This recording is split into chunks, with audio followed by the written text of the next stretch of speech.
getting a little spooked.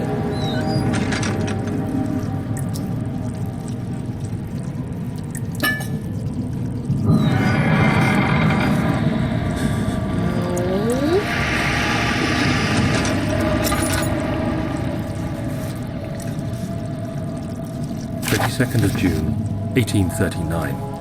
It's been more than a month since my last entry. After the event inside the underground chamber in Algeria, Professor Herbert insisted I return to England. He said he didn't want to risk forfeiting the entire expedition lest I took a turn for the worse.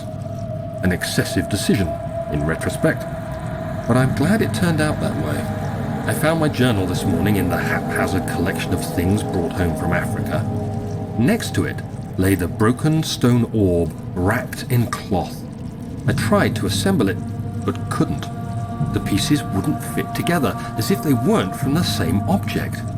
Could I have imagined it all? Was there ever a complete orb?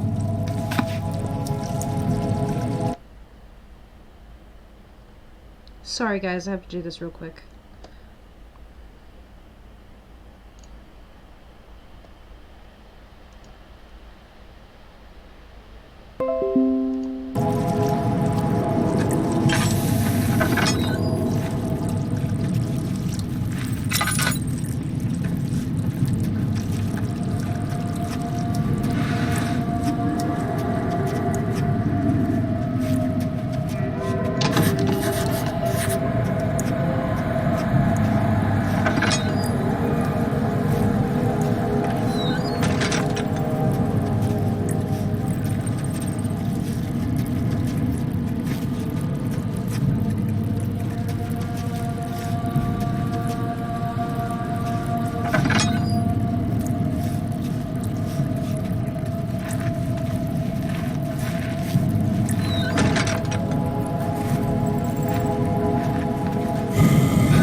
Of June, 1839. I feel the need to continue this journal, even though it was intended for my journey to Africa. This must be something very important. I just know it. I've taken it upon myself to piece the orb back together, but it's been more difficult than one might think. The pieces are behaving strangely. They seem to change color, shape, and texture, but ever so slightly. Yesterday, I took careful measurements and notated any significant markings. Today, I confirmed my suspicions. They were changing. I was terrified and rushed off to see the finest geologist in London, Sir William Smith. I approached the subject with care and we discussed how rocks change form. He told me about the nature of glass, how it eventually collapses on itself, like ice slowly melting over the course of centuries. Smith eased my mind a bit, but I can't escape the feeling that these shards have otherworldly properties.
We're gonna save.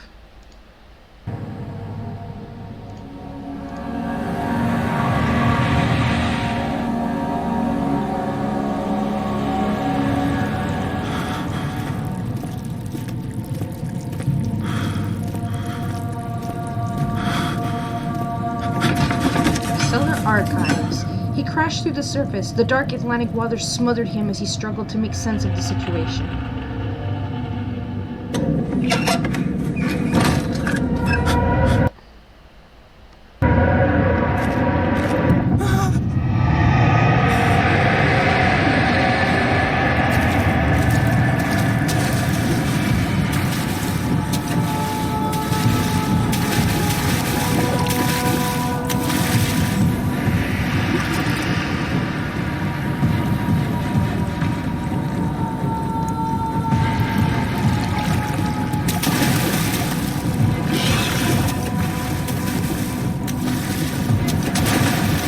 Get up here with the box!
On the box.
I feel really intense.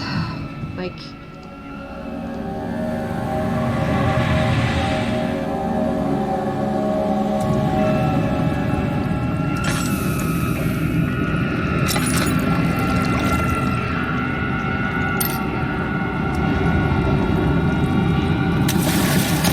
Oh shit.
Get up on the box!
Something large brushed against his leg, and he felt himself being dragged along by the current of the beast. He pushed himself above the surface. "Help!" he cried as the ocean swallowed him again.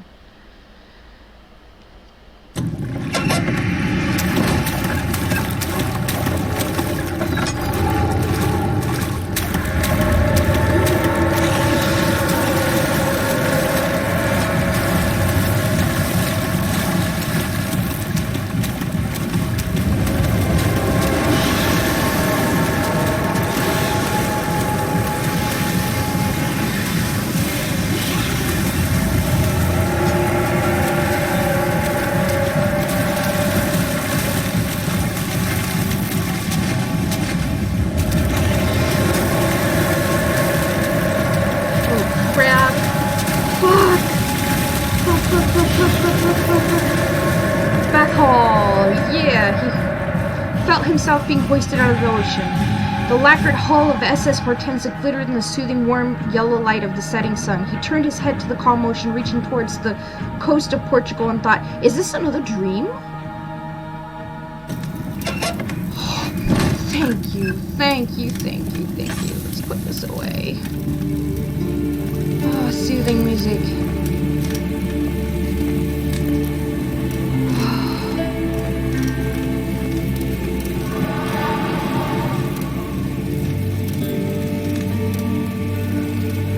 I don't want to go there. What the heck?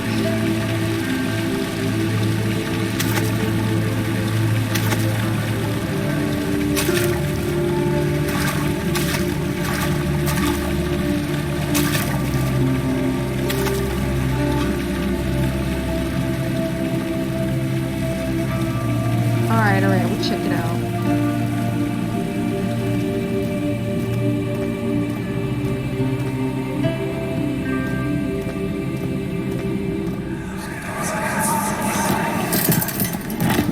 Ascending room. Will it take us to the inner sanctum? It will definitely take care of the vertical part of our journey. So, you have ridden an elevator before?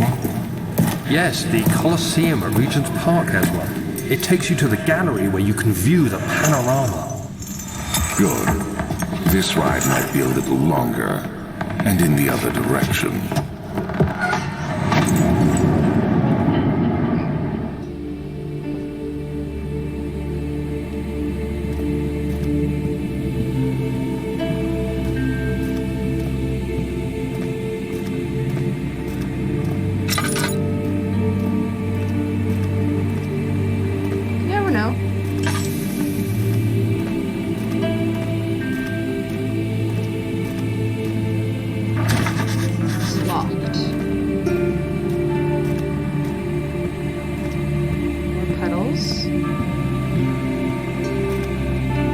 For the sake of thoroughness.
Wow, I've got probably a really intense look on my face.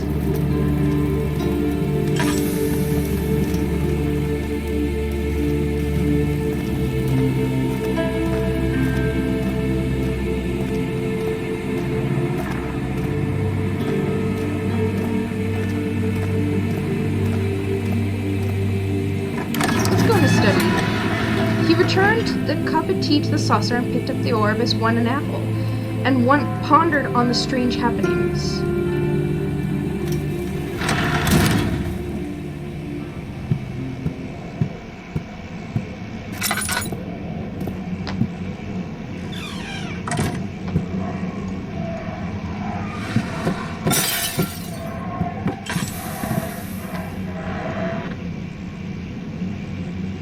Pick it up.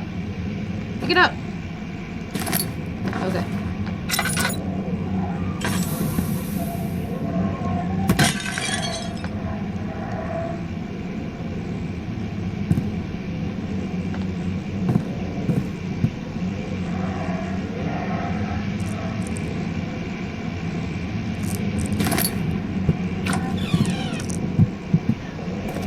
Hi, Quenny.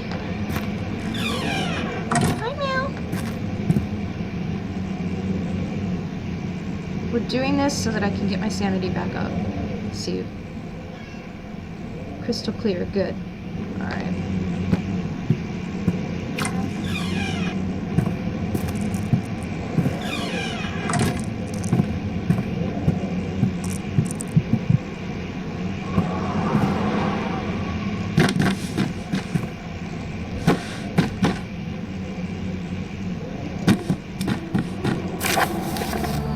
Letter regarding the discovery of an orb. To my most trusted student and friend, Johann Weyer.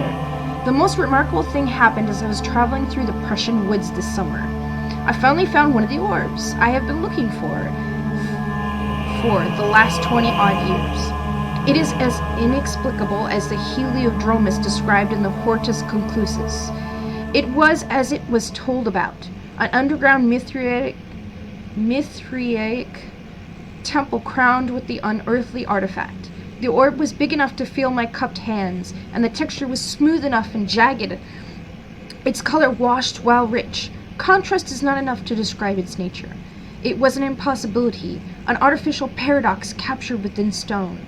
I was staying in a nearby village called Altstadt, investigating one of the antiquated trails, when I finally found the cavern.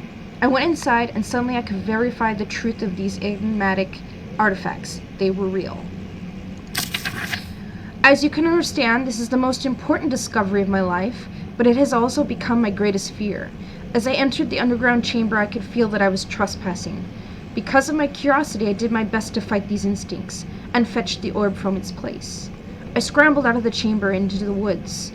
I could sense something was following me. It bayed loudly as it closed in. The beast, this guardian of the orb, was relentless in its pursuit. I made my way to a nearby ravine, where I stumbled upon some men fishing in the lake. I tried to warn them as I passed, but fortunately they remained as I continued my escape. When I heard their cry of pain echo through the valley, I felt such a tremendous sense of relief, thinking I would be spared. Suddenly a blue shimmering light engulfed me, and the colors of the forest were washed away before my eyes. I kept running through the bleak surroundings. The trees had turned charcoal, black, with leaves of cinder, the ground covered in murky water. I pressed on through the drenched land as the glowing ember gave way to the rising wind and rained on me. I could hear pleading screams in the distance, and I joined in as pain and fear overtook me. I fell to the ground, gasping for air. This certainly must sound strange, but I had been carried miles away across the Alps to a grassy field outside Genoa. The guardian had taken the orb from me, but still, until this day, I fear its return. Sometimes I lay awake at night listening for the howling cry I heard in the forest. It has been nearly a decade since that day, and I still haven't been able to write about the incident. The last time we spoke, you told me about your interest in ongoing research into the mythic orbs, and I realized I owed you the truth about my visit to Altstadt. Your friend and mentor, Heinrich Cornelis Agrippa.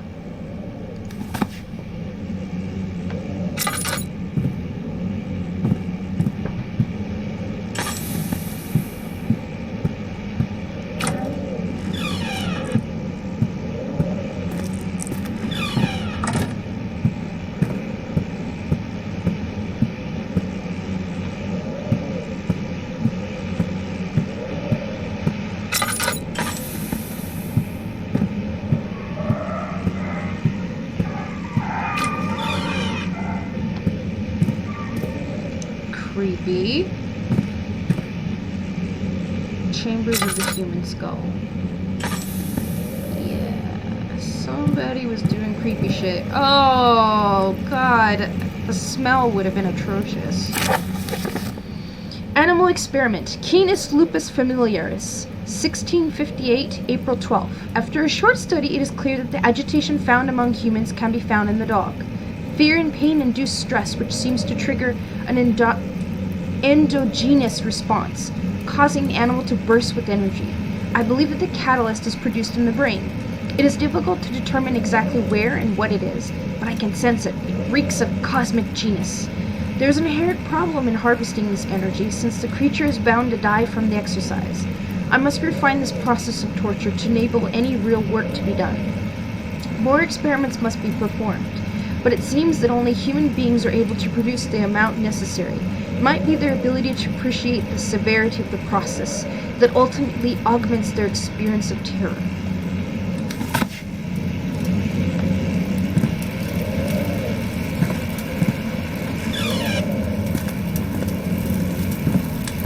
Fire. Chair. Ugh.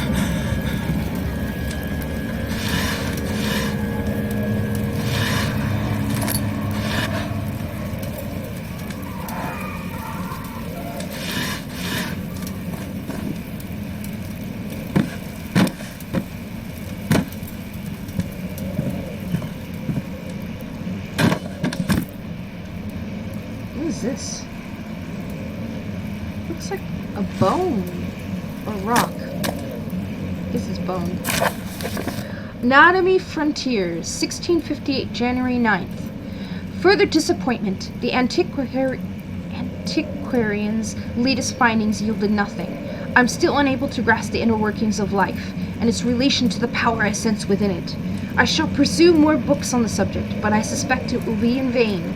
Since no research has been made in my particular interest, I must attempt to fill that void myself. Clearly humans emanate more of the energy I seek, but I hope animals will suffice, as they would prove less of a hassle to acquire. Alright, we're gonna stop here, guys. See you next time.